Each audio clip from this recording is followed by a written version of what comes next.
In today's video, I'm going to teach you how to set up NordVPN manual SOC S5 proxy settings for Google Chrome. We'll walk through preparing everything you need inside your Nord account, finding the SOC 5 server information, and opening the correct proxy panel from Chrome so you're ready to configure your system. By the end, you'll have your service credentials in hand and the right settings screen open on your computer. Start by logging into your Nord account on the official NordVPN website. Once you're in, head to Services, select NordVPN, and scroll down to Advanced Settings. There, click Set up NordVPN manually. This route is different from using the regular NordVPN app. It's designed to give you service credentials you can use with applications that support proxies, like Chrome through your operating system's proxy settings. To confirm this action, NordVPN will send a verification code to your email. Open your inbox, copy the code, and enter it back on the site. If you don't see it right away, check your spam or promotions folders.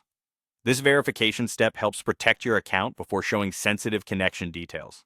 After verification, you'll see your unique service credentials, a special username and password specifically for manual setups. These are not the same as your main Nord account login.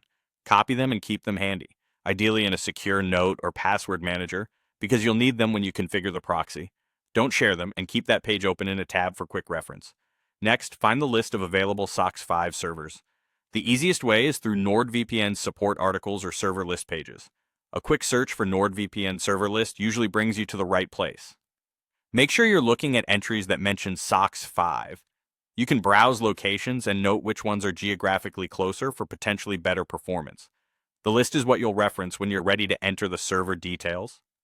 Now switch to Google Chrome. Click the three dots in the top right corner and choose Settings. In the search bar at the top of the settings page, type Proxy, then click Open your computer's proxy settings.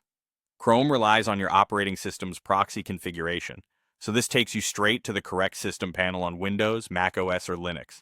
That's it for preparation. You've logged in, generated and verified manual setup